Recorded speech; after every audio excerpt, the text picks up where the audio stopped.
이것은 단순한 자연재해가 아니었습니다. 여러분, 출애굽기의 10가지 재앙을 알고 계십니까? 피, 개구리, 이, 파리, 가축역병, 악성 종기, 우박, 메뚜기, 흑암, 장자의 죽음. 우리는 이것을 그저 하나님의 능력을 보여주신 기적으로만 알고 있습니다. 바로의 마음이 완악해서 10번이나 재앙을 내리셨다고 생각합니다.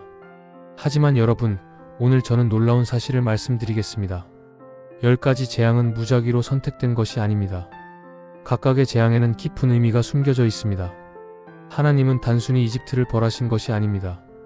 이집트의 신들을 심판하신 것입니다. 출애굽기 12장 12절을 보겠습니다. 내가 그 밤에 애굽 땅을 지나며 애굽 땅이 모든 처음 난 것을 사람과 짐승을 막론하고 다치고 애굽의 모든 신을 내가 심판하리라. 나는 여호와라. 애굽의 모든 신을 내가 심판하리라. 여러분, 이 말씀이 핵심입니다. 10가지 재앙은 영적 전쟁이었습니다. 하나님과 이집트 신들 사이의 전쟁이었습니다. 이집트는 당시 세계 최강 대국이었습니다. 수많은 신들을 섬기고 있었습니다. 나일강의 신, 태양신 라, 개구리신 헤켓. 이집트인들은 이 신들이 자신들을 보호한다고 믿었습니다. 하나님은 이 모든 신들이 아무것도 아님을 증명하셨습니다. 하나하나 심판하시며 무력화시키셨습니다. 오늘 우리는 10가지 재앙 하나하나가 어떤 이집트 신을 심판한 것인지 살펴보겠습니다. 그리고 마지막 10번째 재앙이 어떻게 예수 그리스도를 예표하는지 발견하게 될 것입니다. 자, 지금부터 집중해서 들어주시기 바랍니다. 출애굽기가 완전히 새롭게 보이실 것입니다. 영적 전쟁의 배경. 이집트의 종교 세계. 먼저 이집트의 종교 세계를 이해해야 합니다. 고대 이집트는 다신교 국가였습니다. 수백 명의 신들을 섬겼습니다. 이집트인들의 삶 전체가 이 신들을 중심으로 돌아갔습니다. 이집트의 주요 신들을 살펴보겠습니다. 첫째, 나일강의 신 하피입니다. 나일강은 이집트의 생명줄이었습니다. 매년 나일강이 범람하면 비옥한 토양이 쌓였습니다. 이집트의 농업은 나일강에 의존했습니다. 그래서 이집트인들은 나일강을 신으로 섬겼습니다. 하피는 나일강의 신이었습니다. 풍요와 다산을 주관한다고 믿었습니다. 이집트인들은 하피에게 제사를 드리며 풍성한 수확을 빌었습니다. 둘째, 개구리의 신 헤켓입니다. 헤켓은 개구리 머리를 가진 여신이었습니다. 출산과 다산의 신이었습니다. 이집트 여인들은 아이를 낳을 때 헤켓에게 기도했습니다. 개구리는 신성한 동물로 여겨져서 죽이면 처벌을 받았습니다. 셋째, 태양신 라입니다. 라는 이집트 최고의 신이었습니다. 태양을 신격화한 것입니다. 이집트인들은 라가 매일 태양을 타고 하늘을 가로지른다고 믿었습니다. 바로는 라의 아들로 여겨졌습니다. 넷째, 하늘의 여신 누트입니다. 누트는 하늘을 의인화한 여신이었습니다. 별과 날씨를 주관한다고 믿었습니다.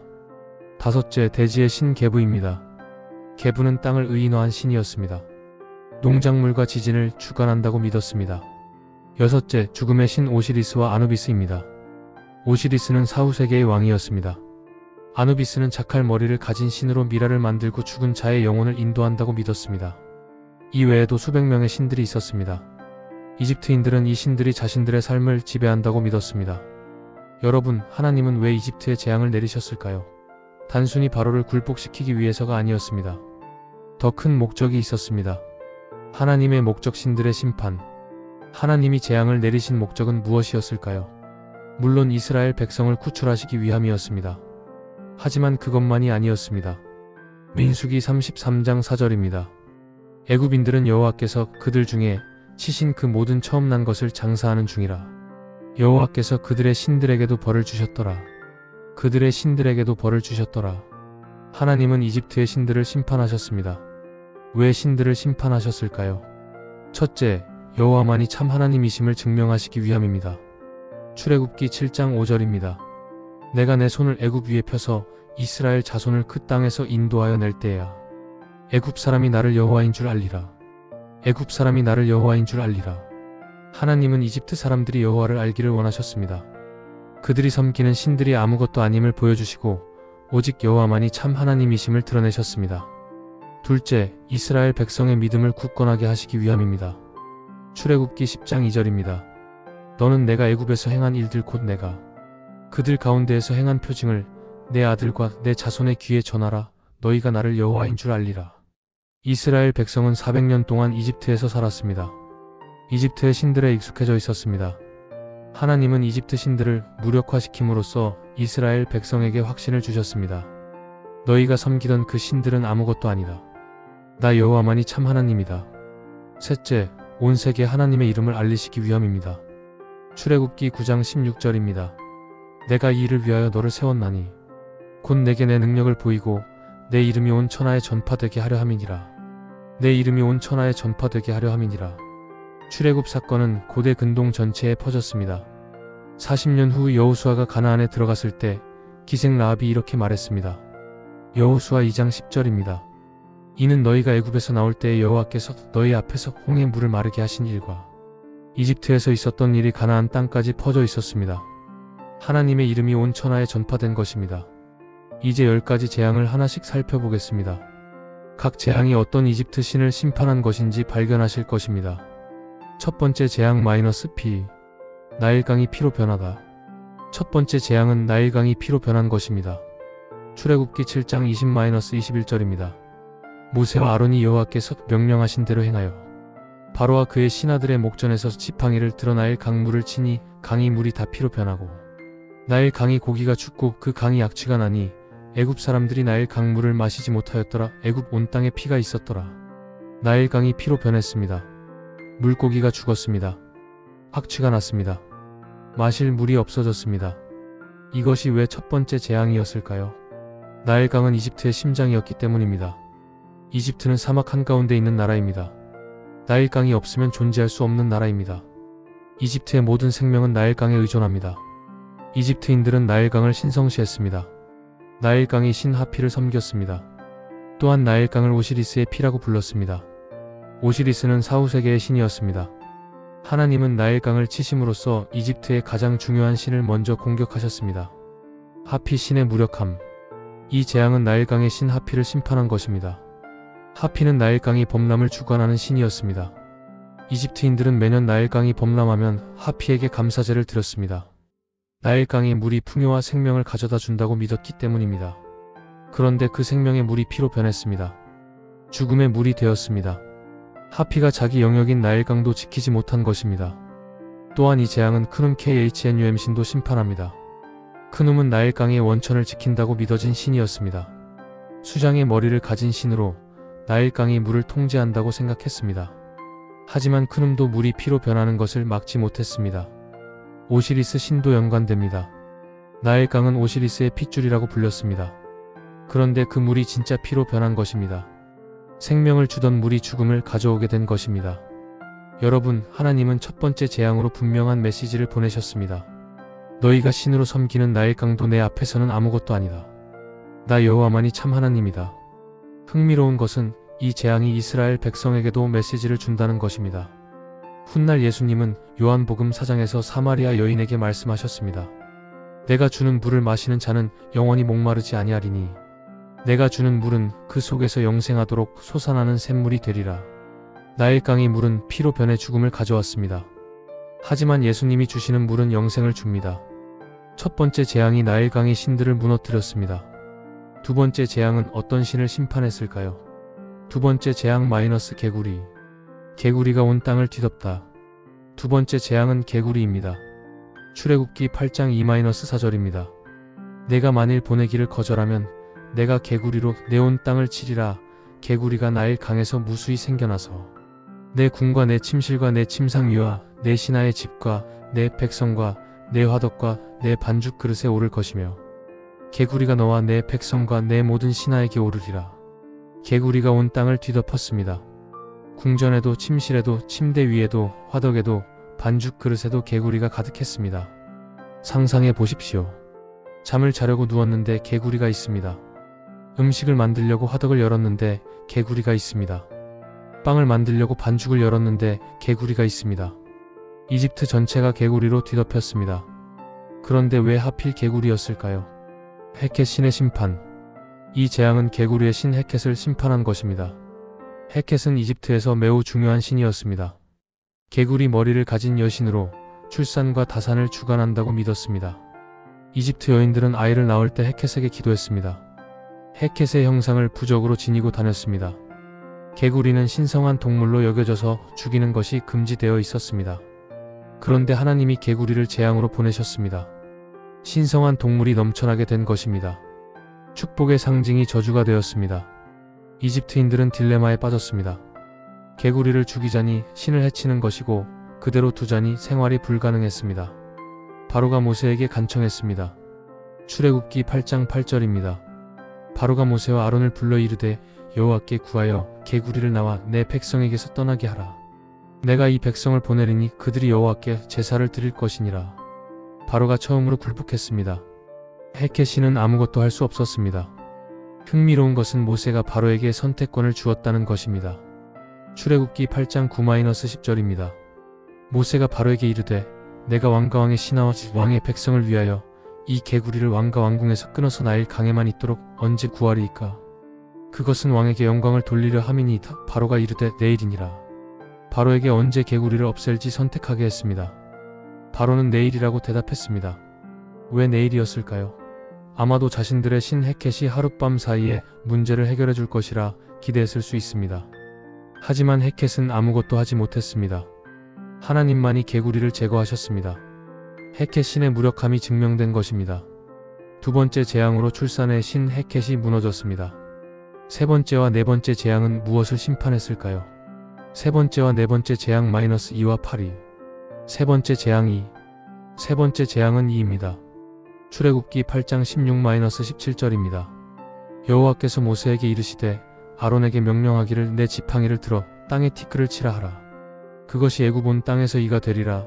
그들이 그와 같이 행할새 아론이 지팡이를 잡고 손을 들어 땅에 티끌을 치매 이가 사람과 짐승에게 오르니 애굽 온 땅의 티끌이 다 이가 되었더라.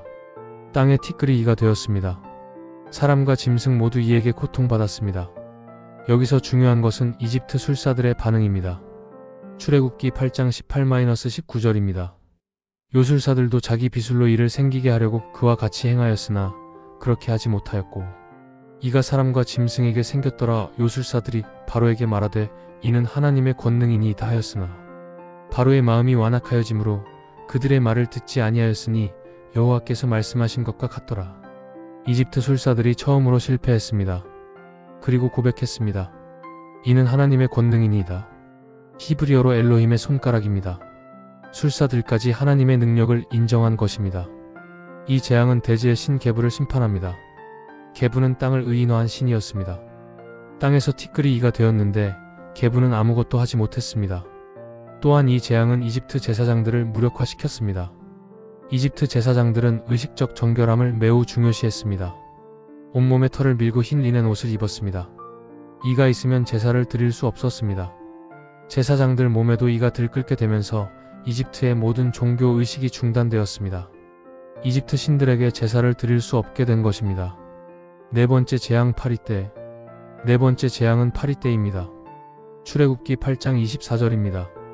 여호와께서 그대로 하시니 무수한 파리떼가 바로의 궁과 그의 신하들의 집과 애굽 온 땅에 이르니 파리떼로 말미암아 그 땅이 해를 입었더라. 무수한 파리떼가 이집트를 덮쳤습니다. 파리로 인해 땅이 해를 입었습니다. 이 재앙에서 중요한 변화가 있습니다. 출애굽기 8장 22-23절입니다. 그날에 내가 내 백성이 거주하는 고센 땅을 구별하여 그곳에는 파리떼가 없게 하리니 이로써 세상 중에 나는 여호와인 줄을 내가 알게 될 것이라. 내가 내 백성과 내 백성 사이를 구별하리니 내일 이 징조가 있으리라. 처음으로 이스라엘과 이집트가 구별되었습니다. 고센 땅에는 파리가 없었습니다. 하나님은 자기 백성을 보호하셨습니다. 이것은 이집트인들에게 분명한 메시지였습니다. 나 여호와가 이 재앙을 내리는 것이다. 우연이 아니다. 이 재앙은 파리의 신 케프리를 심판합니다. 케프리는 쇠똥구리 머리를 가진 신이었습니다. 아침해의 신으로 창조와 재생의 신이었습니다. 또한 벨제부비라는 이름을 아실 것입니다. 신약에서 사탄의 별명으로 사용됩니다. 이 이름의 뜻은 파리들의 주인입니다. 원래는 바알세부비라는 가나안 신의 이름이었습니다. 파리의 신이 파리떼로 심판받은 것입니다. 파리를 통제한다던 신이 파리의 재앙을 막지 못했습니다. 바로가 다시 협상을 시도합니다. 출애굽기 8장 25절입니다. 바로가 모세와 아론을 불러 이르되 너희는 가서 이 땅에서 너희 하나님께 제사를 드리라. 바로는 이집트 안에서만 제사를 드리라고 제안합니다. 그러나 모세는 거부합니다. 출애굽기 8장 26-27절입니다. 모세가 이르되 그리함은 옳지 아니하니이다. 우리가 우리 하나님 여호와께 제사를 드리는 것은 애굽 사람이 싫어하는 것이온즉 우리가 만일 애굽 사람의 눈앞에서 제사를 드리면 그들이 그것을 미워하여 우리를 돌로 치지 아니하리이까. 우리가 사흘 길쯤 광야로 들어가서 우리 하나님 여호와께 제사를 드리되 우리에게 명령하시는 대로 하겠나이다. 모세는 완전한 해방을 요구했습니다. 부분적인 타협이 아니라 완전한 자유를 원했습니다. 4가지 재앙이 이집트의 자연을 공격했습니다. 이제 5번째와 6번째 재앙은 이집트의 경제와 건강을 공격합니다. 5번째와 6번째 재앙 마이너스 가축 역병과 악성 종기. 5번째 재앙 가축 역병. 5번째 재앙은 가축 역병입니다. 출애굽기 9장 3-6절입니다. 여호와의 손이 들어있는 내 가축 위에 내려말과 나귀와 낙타와 소와 양에게 심한 돌림병이 있으리라. 여호와가 이스라엘의 가축과 애굽의 가축을 구별하리니 이스라엘 자손에게 속한 것은 하나도 죽지 아니하리라 하시고, 여호와가 기한을 정하여 이르시기를 내일 여호와가 이 땅에서 이 일을 행하리라 하시더니 이튿날 여호와께서 이 일을 행하시니 애굽의 모든 가축이 죽었으나 이스라엘 자손의 가축은 하나도 죽지 아니한지라. 이집트의 모든 가축이 죽었습니다. 말, 나귀, 낙타, 소, 양이 다 죽었습니다. 하지만 이스라엘의 가축은 하나도 죽지 않았습니다. 이것은 이집트 경제에 치명적인 타격이었습니다. 가축은 농업에 필수적이었습니다. 밭을 갈고 짐을 나르는 데 사용되었습니다. 군대의 전투력에도 영향을 주었습니다. 이 재앙은 여러 동물 신들을 심판합니다. 첫째, 황소의 신 아피스입니다. 아피스는 이집트에서 가장 중요한 동물 신 중 하나였습니다. 살아있는 황소를 신으로 섬겼습니다. 멤피스에는 아피스를 위한 거대한 신전이 있었습니다. 둘째, 암소의 신 하토르입니다. 하토르는 암소의 형상으로 표현되는 여신이었습니다. 사랑, 음악, 모성의 신이었습니다. 이집트에서 매우 인기 있는 신이었습니다. 셋째, 수장의 신 크눔입니다. 크눔은 수장 머리를 가진 신으로 나일강의 원천을 지키고 인간을 물레로 빚어 만들었다고 믿어졌습니다. 이 모든 동물 신들이 자신들의 동물을 보호하지 못했습니다. 그들의 무력함이 드러났습니다. 바로는 조사를 보냈습니다. 출애굽기 9장 7절입니다. 바로가 사람을 보내어 본즉 이스라엘의 가축은 하나도 죽지 아니하였으나 바로의 마음이 완악하여 백성을 보내지 아니하니라. 이스라엘의 가축이 하나도 죽지 않은 것을 확인했습니다. 이것이 자연재해가 아니라 하나님의 심판이라는 명백한 증거였습니다. 그럼에도 바로는 마음을 완악하게 했습니다. 6번째 재앙 악성 종기. 6번째 재앙은 악성 종기입니다. 출애굽기 9장 8-11절입니다. 여호와께서 모세와 아론에게 이르시되 너희는 화덕의 재를 두 움큼 움켜서 모세가 바로의 목전에서 하늘을 향하여 날리면 애굽 온 땅에 티끌이 되어 애굽 온 땅의 사람과 짐승에게 붙어서 악성 종기가 되리라. 그들이 화덕의 재를 가져다가 바로 앞에 서고 모세가 하늘을 향하여 날리니 사람과 짐승에게 붙어서 악성 종기가 되니라. 요술사들이 악성 종기로 말미암아 모세 앞에 서지 못하니 악성 종기가 요술사들에게나 애굽 모든 사람에게 생겼음이더라. 화덕의 재를 하늘에 뿌리자 악성 종기가 사람과 짐승에게 생겼습니다. 이집트의 술사들도 이 종기에 걸려 모세 앞에 서지 못했습니다. 화덕의 재는 상징적 의미가 있습니다. 이집트에서 화덕은 인신제사와 관련이 있었습니다. 때로 노예나 포로를 태우기도 했습니다. 하나님은 그들의 잔인함을 그들에게 돌려보내신 것입니다. 이 재앙은 여러 신들을 심판합니다. 첫째, 의술의 신 세크메트입니다. 세크메트는 사자 머리를 가진 여신으로 질병을 가져오기도 하고 치유하기도 한다고 믿어졌습니다. 그러나 세크메트는 이 종기를 막지 못했습니다. 둘째, 치유의 신 이시스입니다. 이시스는 이집트의 가장 중요한 여신 중 하나였습니다. 마법과 치유의 능력이 있다고 믿어졌습니다. 하지만 이시스도 무력했습니다. 셋째, 의술의 신 토트입니다. 토트는 따오기 머리를 가진 신으로 지식과 의술의 신이었습니다. 그러나 토트도 이집트인들을 치유하지 못했습니다. 이집트인들의 모든 신들이 이 질병 앞에서 무력했습니다. 더 놀라운 것은 이집트 술사들이 종기에 걸려 모세 앞에 설 수도 없었다는 것입니다. 지금까지 바로의 편에 서서 하나님께 대항하던 자들이었습니다. 하지만 이제 완전히 무력화되었습니다. 출애굽기 9장 11절에서 술사들은 더 이상 등장하지 않습니다. 그들은 이 싸움에서 완전히 물러났습니다. 6가지 재앙이 지나갔습니다. 이집트의 신들이 하나씩 무너지고 있습니다. 7번째와 8번째 재앙은 하늘을 공격합니다. 7번째와 8번째 재앙 마이너스 우박과 메뚜기. 7번째 재앙 우박. 7번째 재앙은 우박입니다. 출애굽기 9장 23-25절입니다. 모세가 하늘을 향하여 지팡이를 들매 여호와께서 우레소리와 우박을 보내시고 불이 땅에 달리니 여호와께서 우박을 애굽 땅에 내리심에 우박이 내리고 불이 우박에 섞여서 어울려 심히 맹렬하니 온 애굽 땅에 나라가 세워진 후로 이 같은 것이 없었더라. 애굽 온 땅에서 우박이 사람과 짐승을 막론하고 밭에 있는 모든 것을 치고 밭의 모든 채소를 치며 들의 모든 나무를 꺾었으나 우박과 함께 불이 섞여 내렸습니다. 이집트 역사상 유례없는 재앙이었습니다.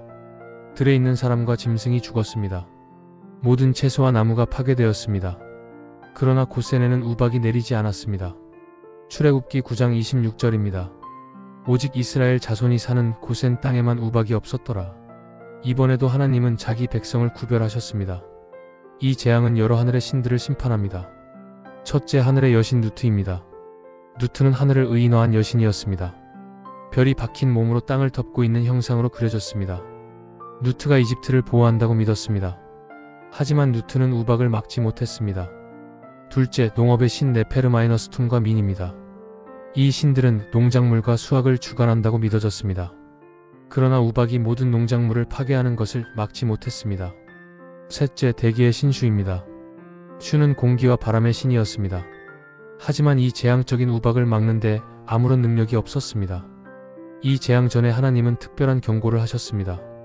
출애굽기 9장 19절입니다. 그런즉 이제 사람을 보내어 내 가축과 내 밭에 있는 것을 다 대피시키라. 사람이나 짐승이나 밭에 있어서 집에 들어가지 아니하는 것들에게는 우박이 내려 다 죽으리라.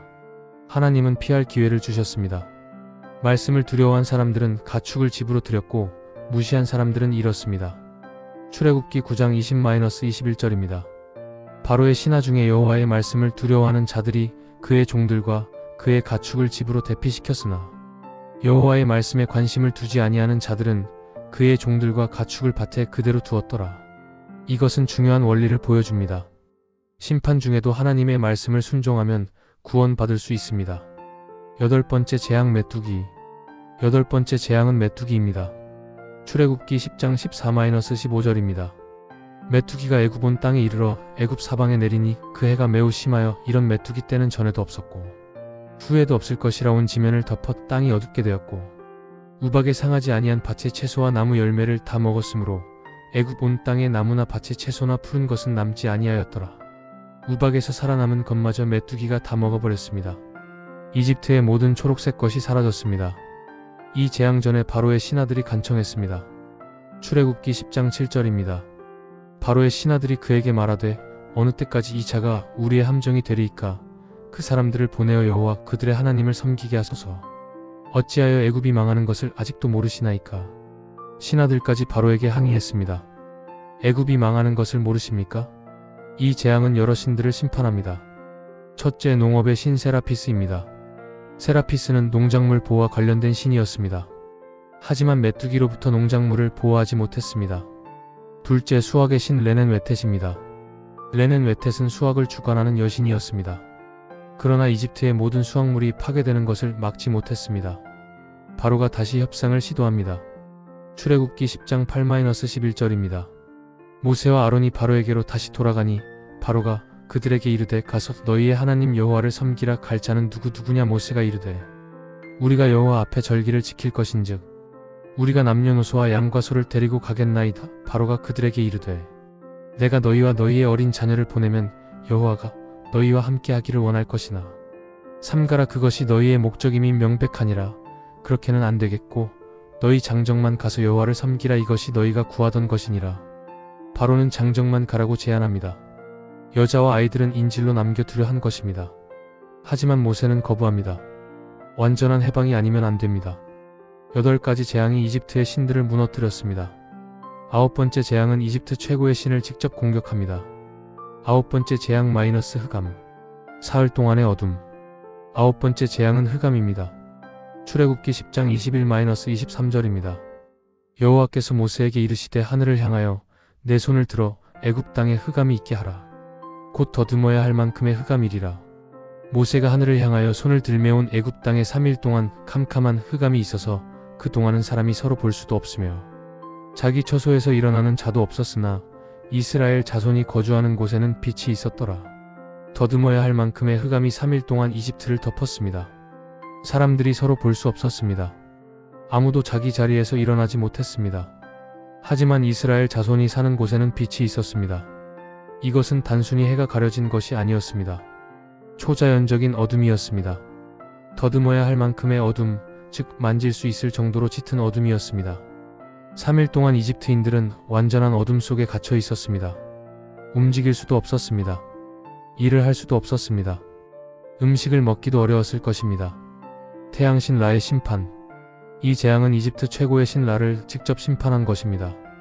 라는 태양신이었습니다. 이집트 신들 중 최고의 신이었습니다. 이집트인들은 라가 매일 아침 동쪽에서 태양배를 타고 떠올라 하늘을 가로지르고 저녁에 서쪽으로 내려간다고 믿었습니다. 밤에는 지하 세계를 여행하다가 다시 아침에 떠오른다고 생각했습니다.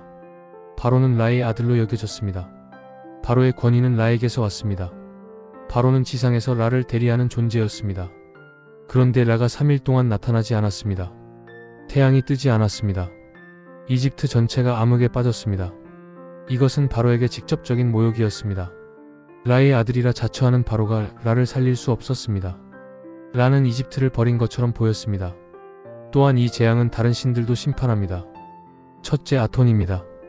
아톤은 태양 원반의 신이었습니다. 둘째 아툼입니다. 아툼은 저녁 태양의 신이었습니다. 셋째 호루스입니다. 호루스는 하늘과 빛의 신으로 매의 머리를 가진 신이었습니다. 이 모든 빛의 신들이 어둠 앞에서 무력했습니다. 이 재앙에는 영적인 의미도 있습니다. 예수님은 요한복음 8장 12절에서 말씀하셨습니다. 나는 세상의 빛이니 나를 따르는 자는 어둠에 다니지 아니하고 생명의 빛을 얻으리라. 이집트는 어둠 속에 있었지만 이스라엘에는 빛이 있었습니다. 이것은 하나님과 함께하는 자에게는 빛이 있다는 것을 보여줍니다. 바로가 마지막 협상을 시도합니다. 출애굽기 10장 24절입니다. 바로가 모세를 불러서 말하되 너희는 가서 여호와를 섬기되 너희의 양과 소는 머물러 두고 너희의 어린 것들은 너희와 함께 가라. 이번에는 가축만 두고 가라고 합니다. 점점 양보하고 있지만 완전히 굴복하지는 않습니다. 모세의 대답입니다. 출애굽기 10장 25-26절입니다. 모세가 이르되 왕이 우리에게 제물과 번제물을 주어 우리 하나님 여호와께 제사하게 하여야 하겠고 우리의 가축도 우리와 함께 가고 한 마리도 남길 수 없으리니 우리가 그 중에서 가져다가 우리 하나님 여호와를 섬길 것이며 우리가 그곳에 이르기까지는 어떤 것으로 여호와를 섬기는지 알지 못함이니이다. 모세는 단호했습니다. 한 마리도 남길 수 없습니다. 하나님을 섬기는 것에는 타협이 없습니다. 절반의 순종은 순종이 아닙니다. 바로는 분노했습니다. 출애굽기 10장 28절입니다. 바로가 그에게 이르되 나를 떠나가라. 너는 삼가 내 얼굴을 다시 보지 말라. 내 얼굴을 보는 날에는 죽으리라. 바로가 모세에게 사형 위협을 합니다. 마지막 재앙이 임박했습니다. 9가지 재앙이 이집트의 모든 신을 무력화시켰습니다. 이제 마지막 재앙, 가장 두려운 재앙이 남았습니다. 이 재앙은 예수 그리스도를 가리킵니다. 10번째 재앙 장자의 죽음과 유월절 어린 양. 장자의 죽음. 10번째 재앙은 장자의 죽음입니다. 출애굽기 11장 4-5절입니다. 모세가 이르되 여호와께서 이같이 말씀하시기를 밤중에 내가 애굽 중앙으로 나가리니 애굽에 있는 모든 처음 난 자가 죽으리라. 왕위에 앉은 바로의 장자로부터 맷돌 뒤에 있는 여종의 장자까지와 가축의 처음 난 것까지 죽으리라. 이집트의 모든 장자가 죽게 됩니다. 바로의 장자부터 가장 낮은 여종의 장자까지 가축의 첫 새끼까지.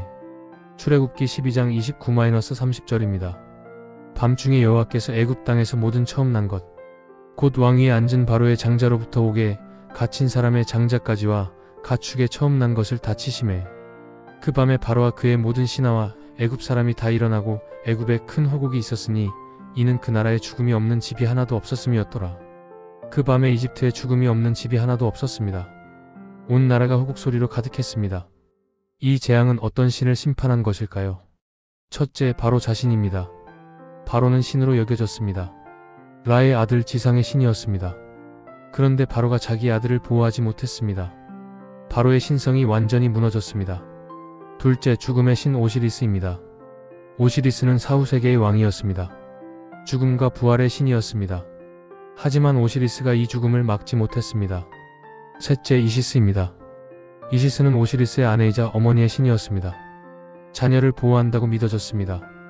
하지만 이시스가 장자들을 보호하지 못했습니다. 넷째 셀켓입니다. 셀켓은 죽은 자를 보호하는 여신이었습니다. 하지만 이 재앙 앞에서 무력했습니다. 10번째 재앙은 이집트의 모든 신에 대한 최종 심판이었습니다.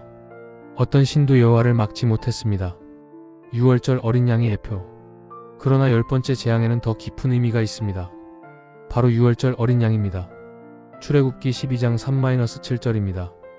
이스라엘 온 회중에게 말하여 이르라 이달 열흘에 너희 각자가 어린 양을 잡을지니 각 가족대로 그 식구를 위하여 어린 양을 취하되 이달 19날까지 간직하였다가 해 질 때 이스라엘 회중이 그 양을 잡고 그 피를 양을 먹을 집 좌우 문설주와 임방에 바르고 이스라엘 백성은 어린 양을 잡아 그 피를 문설주와 임방에 발라야 했습니다. 출애굽기 12장 13절입니다. 내가 애굽 땅을 칠 때에 그 피가 너희가 사는 집에 있어서 너희를 위하여 표적이 될지라. 내가 피를 볼 때에 너희를 넘어가리니 재앙이 너희에게 내려 멸하지 아니하리라. 내가 피를 볼 때에 너희를 넘어가리니. 여기서 넘어가다가 히브리어로 파사의입니다. 6월절의 이름이 여기서 나왔습니다. 영어로 패소버입니다. 어린 양의 피가 그 집을 보호했습니다. 죽음이 그 집을 넘어갔습니다. 여러분, 이것이 예수 그리스도를 가리킵니다. 요한복음 1장 29절입니다. 이튿날 요한이 예수께서 자기에게 나아오심을 보고 이르되 보라 세상 죄를 지고 가는 하나님의 어린 양이로다. 세례 요한이 예수님을 하나님의 어린 양이라고 불렀습니다. 고린도전서 5장 7절입니다. 우리의 유월절 양 곧 그리스도께서 희생되셨느니라. 예수님은 우리의 유월절 어린 양이십니다. 유월절 어린 양과 예수님의 유사점을 보겠습니다. 첫째, 흠없는 어린 양이어야 했습니다. 출애굽기 12장 5절입니다. 너희 어린 양은 흠이 없고 1년 된 수컷으로 하되. 예수님은 죄가 없으신 분입니다. 흠 없는 어린 양이셨습니다. 베드로전서 1장 19절입니다. 오직 흠 없고 점 없는 어린 양 같은 그리스도의 보배로운 피로 된 것이니라. 둘째, 뼈가 꺾이지 않아야 했습니다. 출애굽기 12장 46절입니다. 한 집에서 먹되 그 고기를 조금도 집 밖으로 내지 말고 뼈도 꺾지 말지며. 예수님이 십자가에 달리셨을 때 뼈가 꺾이지 않았습니다. 요한복음 19장 33절입니다. 예수께 이르러서는 이미 죽으신 것을 보고 다리를 꺾지 아니하고. 셋째, 피를 발라야 구원받았습니다. 이스라엘 백성은 어린 양의 피를 문설주에 발라야 했습니다. 우리도 예수님의 피를 믿음으로 적용받아야 구원받습니다. 에베소서 1장 7절입니다. 우리는 그리스도 안에서 그의 은혜의 풍성함을 따라 그의 피로 말미암아 속량 곧 죄사함을 받았느니라. 넷째, 유월절 시간에 죽으셨습니다. 예수님은 유월절에 십자가에 달리셨습니다. 유월절 어린 양이 도살되는 바로 그 시간에 죽으셨습니다. 출애굽의 유월절은 예수님의 십자가를 가리키는 예표였습니다. 이집트에서 장자가 죽는 대신 어린 양이 죽었습니다. 십자가에서 우리가 죽는 대신 예수님이 죽으셨습니다. 유월절 피가 집을 보호했습니다. 예수님의 피가 우리를 죄와 사망에서 보호합니다. 10가지 재앙이 완결되었습니다. 이 모든 것이 우리에게 주는 메시지는 무엇일까요? 오늘 우리에게 주는 메시지, 여호와만이 참 하나님이시다. 여러분, 지금까지 10가지 재앙을 살펴보았습니다. 정리해보겠습니다. P-나일강의 신 하피 심판, 개구리의 신 헤케 심판, E-대지의 신 게브 심판, 파리떼-파리의 신 케프리 심판, 가축역병- 황소의 신 아피스, 암소의 신 하토르 심판, 악성 종기- 치유의 신들 세크메트, 이시스, 토트 심판, 우박- 하늘의 신 누트, 농업의 신들 심판, 메뚜기- 수학의 신들 심판, 흑암- 태양신 라 심판, 장자의 죽음- 바로와 죽음의 신들 심판. 하나님은 이집트의 모든 신을 체계적으로 무너뜨리셨습니다. 이 모든 재앙의 메시지는 하나입니다. 나 여호와만이 참 하나님이다. 오늘 우리에게도 같은 메시지입니다. 우리 시대에도 많은 신들이 있습니다. 돈, 권력, 명예, 쾌락, 성공. 사람들이 의지하고 섬기는 것들입니다. 하지만 이 모든 것은 결국 무너집니다. 위기가 오면 아무것도 해줄 수 없습니다. 오직 여호와 하나님만이 참 하나님이십니다. 우리가 의지할 분은 오직 하나님뿐입니다. 유월절 어린 양을 믿으라. 그리고 가장 중요한 메시지입니다. 유월절 어린 양의 피가 이스라엘을 구원했듯이 예수 그리스도의 피가 우리를 구원합니다. 요한복음 3장 16절입니다. 하나님이 세상을 이처럼 사랑하사 독생자를 주셨으니 이는 그를 믿는 자마다 멸망하지 않고 영생을 얻게 하려 하심이라. 예수님은 우리를 위해 죽으셨습니다. 그분의 피가 우리를 죄와 사망에서 구원합니다. 이집트인들에게는 구원의 기회가 주어졌습니다. 어린 양의 피를 바르면 살 수 있었습니다. 하지만 그들은 자기 신들을 의지했습니다. 결국 장자를 잃었습니다. 오늘 우리에게도 선택이 있습니다. 예수 그리스도를 믿고 구원받을 것인가? 아니면 세상의 것들을 의지하다가 멸망할 것인가? 여러분, 6월절 어린 양 되신 예수 그리스도를 믿으십시오. 그분의 피가 여러분을 죄에서, 죽음에서, 심판에서 구원하실 것입니다. 함께 기도하겠습니다. 사랑의 하나님 아버지, 출애굽기의 10가지 재앙을 통해 주님만이 참 하나님이심을 보여주셔서 감사합니다. 6월절 어린 양 되신 예수 그리스도의 보배로운 피로 우리를 구원해 주셔서 감사합니다. 오직 주님만 의지하며 살게 하옵소서. 예수님 이름으로 기도합니다. 아멘. 구독과 좋아요 꼭 눌러주세요. 감사합니다.